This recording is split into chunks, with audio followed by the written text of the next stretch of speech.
They're not supposed to be there. They might still look beautiful, but unless you really know what they're doing, you don't realize they are causing a lot of havoc and a lot of harm.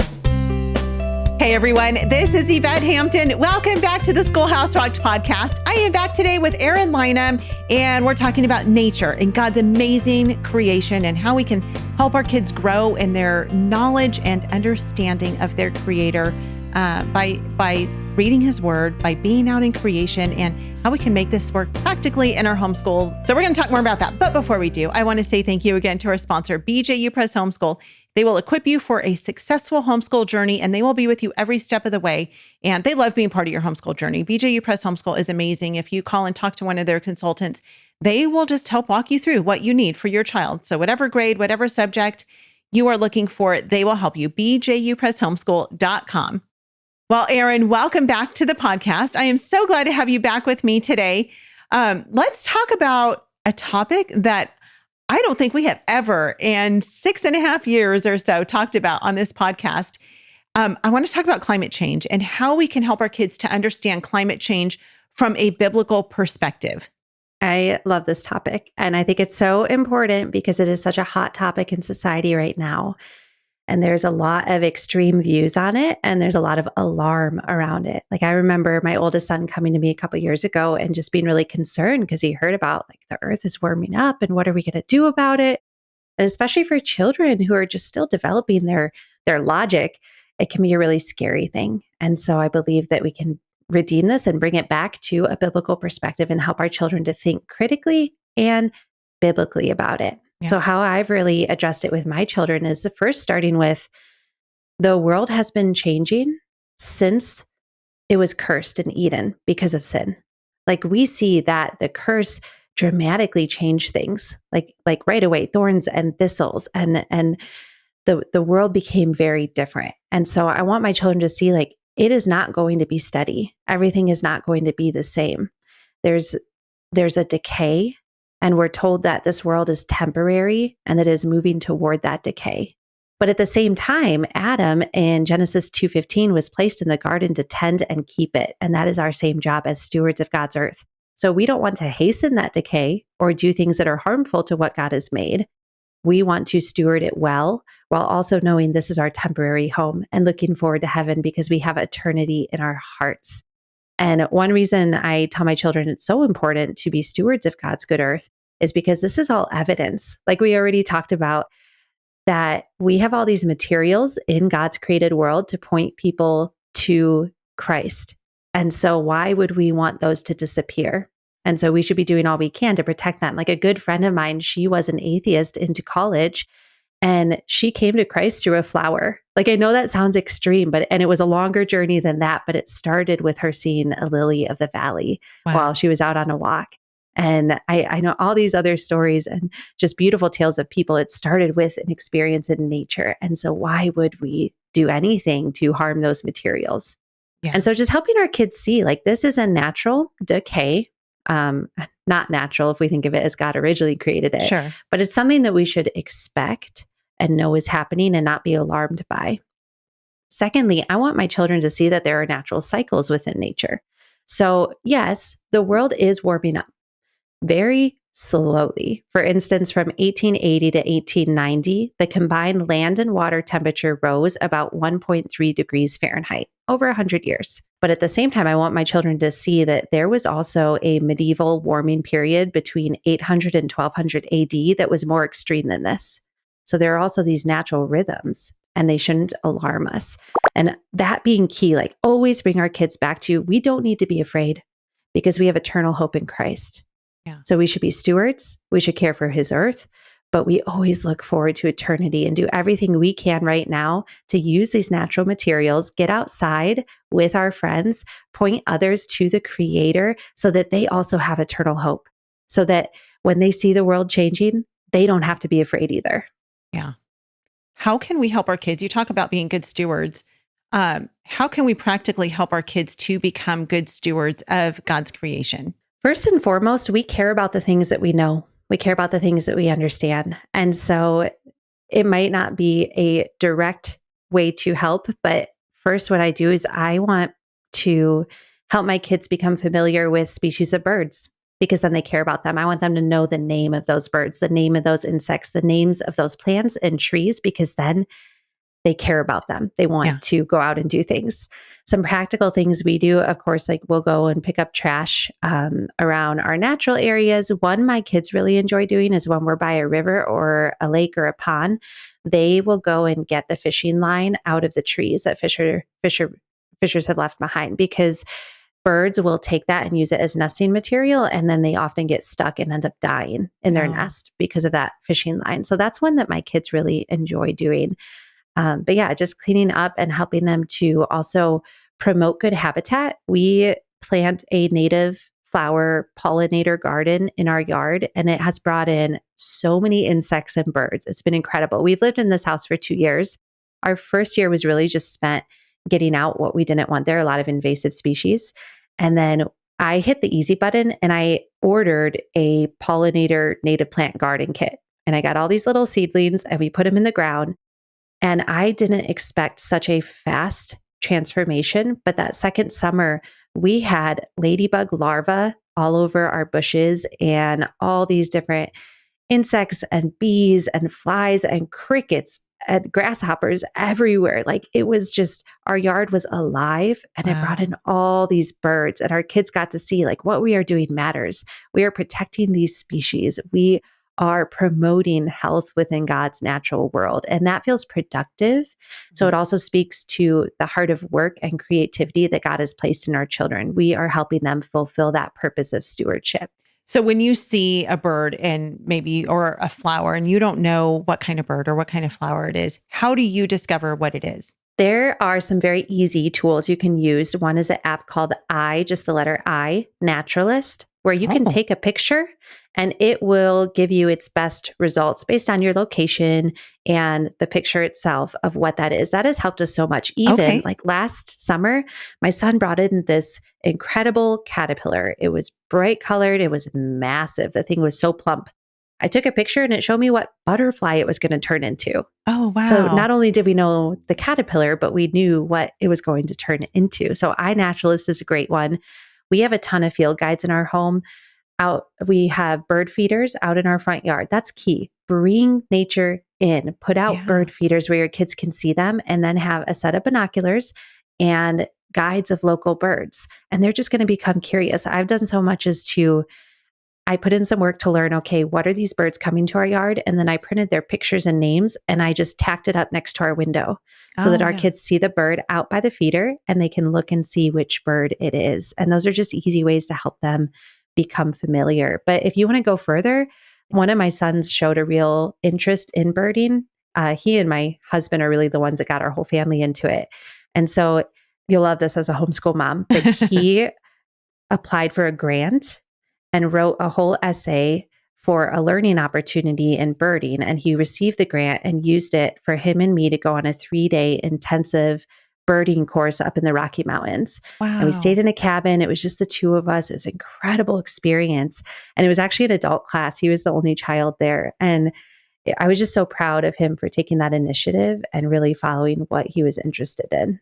So there's also courses, like you can really take it as far as you want, or start small with an iNaturalist app and just go on a nature hike and see how much you can identify. That is really cool. I was actually wondering, because I had heard that there was an app that can help you identify different things. And I didn't know what it was. And so I'm so glad that you're giving me the name of that. Can I mention one more for you? Yeah, of course. So another app we use specifically for birding is Merlin, MERLIN, Bird ID. And that one's really neat because you can really look through and find what birds just by sight. But what I love about it is it has sound ID. So you just turn it on, hit record. It's going to listen to this bird song around you and tell you what birds are around. And then that's when we can say, okay, now that we know what they look like, the app showed us, we know they're around, let's find them with our binoculars. And so it takes that ID a step further. That is so cool. We have a fun game that we got many years ago called Bug Bingo. I don't know if you've ever seen this. Ooh, no, but, that sounds fun. It's so much fun. And it has actual pictures of all sorts of different bugs. And then, of course, you draw the bingo cards and, everybody tries to get bingo. But it's cool because it comes with a guide.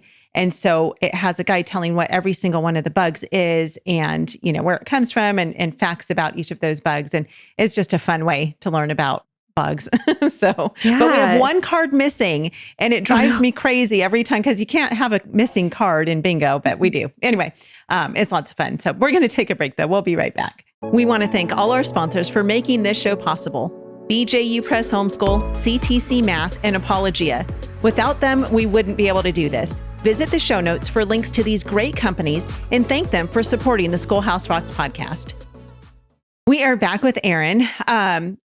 Let's talk about what a wonder conservationist is. What is? I've never, ever even heard that term before. What is that? That is a term I coined for my book. I had never heard it before either, so I don't know. Maybe it's out there. I don't know. But I was thinking, yeah, it is now. But I was thinking about, it's so important that we, like we talked about, take care of God's earth, that we are stewards. And so when you talk about that, you also come into this realm of conservation and caring for a lot of people would say nature. I would say creation, caring for what God has made. That is so important. But also, I think equally important is helping to preserve or conserve the wonder that God has placed in our children. Like I was saying earlier, we take care of what we actually care about. Yeah. And so how are our children going to conserve and preserve what God has made if they don't have that wonder that He has placed inside of them? And that is God-given. Our children are created wonderfully within the womb. And that includes this deep sense of wonderment of what God has made. There's a verse in Job that says, let us stop and consider the wondrous works of God. And so doing everything we can to preserve that. Like I grew up spending time in nature. We would camp and we would hike, but over time that really decayed. And that happens in so many of us. And so doing all that we can to preserve that within our children, giving them these great experiences in nature, giving them copious amounts of time in nature. Charlotte Mason said every child should have at least a half day every week in nature. So start there and just giving our kids those connections so that that wonder doesn't decay. So as we're talking about a wonder conservationist, I love that you made that term up. We're going to say you made it up for sure, because I've never heard it. Not that I know all things about nature and stuff, but as our kids are looking at creation and understanding who God is as creator, so many of our kids today, and I know we're going to kind of go off into the weeds, pun totally intended there. We're going to go off into the weeds a little bit here. But I think so oftentimes our kids are so busy with screen time. They're busy playing video games. They're busy on their tablets, watching videos, just sitting and doing things that are not really activating their brains to see the wonder of God's creation. Mm-hmm. Talk about the dangers of screen time a little bit and how we can maybe kind of pull away from that a little bit, and the importance of pulling away screen time from our kids and getting them back out into nature. When I talk about screen time, I often use the analogy of an invasive plant. And so in nature, we have native plants, which are belonging. They should be there. They help the landscape. They're beautiful. They contribute. And then we have invasive plants, which are like alien plants. They're not supposed to be there. They might still look beautiful, but unless you really know what they're doing, you don't realize they are causing a lot of havoc and a lot of harm. Yeah. And so I talk about technology as being like this invasive plant. And there are really three comparisons. So for instance, invasive plants are they're a relatively new introduction. So I think it was around 100 years ago, they began bringing these invasive plants over from exotic lands to bring exotic beauty to our gardens. And the same being true with technology. This is a new introduction.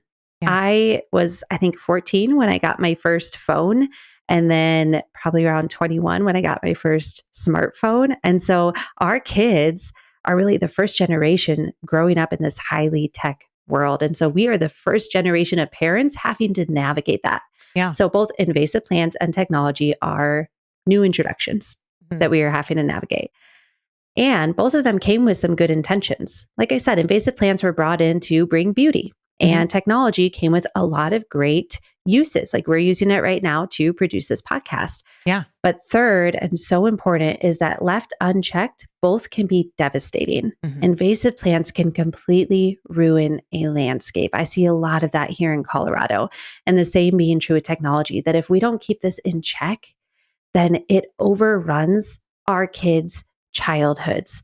Because like with invasive plants, when they're in an area they're not supposed to be, they have the upper hand because they also don't have their natural predators to keep them at bay. And so they just overrun. And the same with technology. Technology so quickly overrules and crowds out those natural pastimes, of playing outside, of reading a good book, of playing a board game, of creating.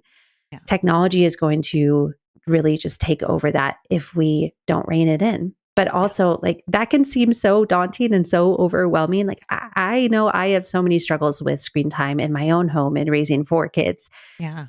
But the truth is also that it is not hopeless and it can be restored. There's a natural area by us that it was really devastated by invasive plants and just neglect. And then when volunteers went in and started restoring it to its natural habitat, it took about 10 years, but now all of the native birds and insects are coming back. And I always think about that. It takes time, it takes little changes, and it takes a lot of effort, but it is so worth it. And so start small, make one small change. Like today's average child is spending 4 to 7 hours on a screen every day and 4 to 7 minutes outside every day. Wow. There's a lot of room for improvement there. And don't be overwhelmed by that number. Just start small. Okay, can you trade 1 hour of screen time for 1 hour of outdoor play today? Go to the park, go to the river, get friends involved. That's huge. If you want your child to be less excited about screens, more excited about time outdoors, say, hey, let's go meet some friends down by the river or down at the beach. Get them involved. And that really helps a lot. Yeah, it's more fun to do things in community that way for sure. I know for myself, one of the things I find with my girls specifically is, my youngest one likes to be outside a whole lot more than my older daughter. But sometimes she's like, I don't even know what to do outside anymore. I've done all the things. What do I do? I've taken the walk. I've looked at the trees. I've ridden my bike. I've done all the things. And so I find that to be difficult sometimes of just helping our kids navigate through, like, what do they do when they go outside? They can look at the birds, they can look at the flowers, but that only takes so much time. So we're out of time today, but I want to come back tomorrow and maybe you can give some ideas of some things that kids can do in nature besides looking at, I shouldn't say besides, in addition to looking at nature and studying nature, because I know just being outside alone in the sunshine is so good for them. So we'll talk more about that and some other things. But tell us again, one more time, where people can find out more about you and your podcast and your books. Yeah, on my website, Eryn Lynum, ErynLynum.com. And my books are on there, and our podcast, Nat Theo, Nature Lessons Rooted in the Bible, a podcast for kids, is also on there. All right. We'll put those links in the show notes. Stay tuned at the very end to hear what's coming up next on the podcast. And thank you guys so much for being with us. We are so grateful for you. If there is any way that we can be praying for you, you can always send us an email at podcast@schoolhouserocked.com. Also, let us know if there are questions we can answer on the podcast, topics you want us to discuss, guests you would like to have on the podcast. Let us know. We are here to serve you, and that is our ministry, as we want to encourage and equip you as homeschool parents. So you can find everything at our website, schoolhouserocked.com, or again, send us an email at podcast@schoolhouserocked.com. We love you guys. Have a great rest of the day, and we'll see you back here tomorrow. Bye. A mom said to me one time, "Aren't you worried about sheltering your children?" And I said to her, we care more about sheltering tomato plants in the culture right now than we do about our precious children. And so if someone wants to accuse me of sheltering my children, my answer is always absolutely yes. I will shelter my child until I know my child can stand up against the elements of the culture so that they can grow to maturity. And we slowly begin to remove the shelter from around them as we see that they are mature and that they understand the battle lines around them and can engage the culture from a position of strength rather than weakness. We are investing in their legacy and their eternity, especially as homeschool parents. Yeah. Just how much opportunity there is in every single penny and every single week. It comes from Psalm 90:12. Teach us to number our days that we may gain a heart of wisdom, and just really raising our children and training them in a way that honors God and builds into their eternity. If we only have 936 weeks, and that's best case scenario. Yeah. Like that's if we brought a baby home as a newborn and they stay until they're 18. If we only have that time, then we can make that time richer by spending it outdoors.